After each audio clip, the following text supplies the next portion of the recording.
Suomessa on reilu 100 000 ammattikuljettajaa, jotka kuljettavat päivittäin ihmisiä ja tavaroita tien päällä. Äkäslompolon Mauri on yksi heistä. Kato. Laitisen Jaanahan täällä istuu eikä itkekään. No terve Äkäslompolon Mauri, sinähän näytät oikein kukoistavalle. Ja olenkin hyvässä kunnolla. Kyllä, minä olen syönyt niin terveellisesti. Niin ja nytkin on tuommoinen terveellinen ateriakokonaisuus. Maistuu oikein hyvällä ja tuntuu vielä paremmalta, että kun ei ole niin väsy. Miten se ruoan rytmittäminen muuten? Minä olen sitä mieltä, että parin tunnin välein jotain terveellistä, että pysyy se sokeri tasaisena, niin hän puhuu, että sillä se tulee. No entäs yöaikaa? No yöllä minä vedän sitä kahvia aika paljon. Vai kahvin voimilla? Joo, mutta minä olen jättänyt nyt kaikki Karjalan piirakat ja huonot hiilihydraatit, niin kuin hienosti sanothan, niin joskus vähän tummaa leipää saata ja jogurttia. No tumma leipä ja jogurtti on hyvä. Senhän voi vaikka siellä aamuyön väsymyksen tunteena napata ja semmoisen pääaterian, niin puolilta öin tai yhden aikaa viimeistään olisi hyvä syödä, niin jaksaa sen.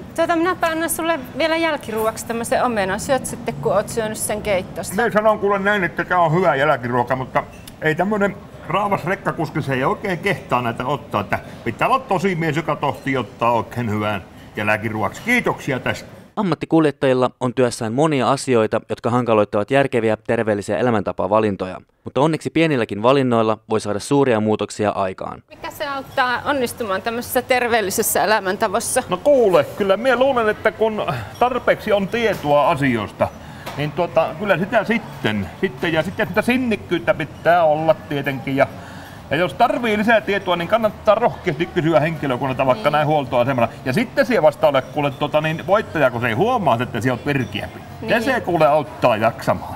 Niin, ja niistä tulee sitten tapoja, kun harjoittelee tarpeeksi. Nimenomaan, se ei tule heti. Pitää olla sitkiä ja sitten kun harjoitellaan, se huomaat, että siellä otat automaattisesti sitä terveellisen. No, niin se on.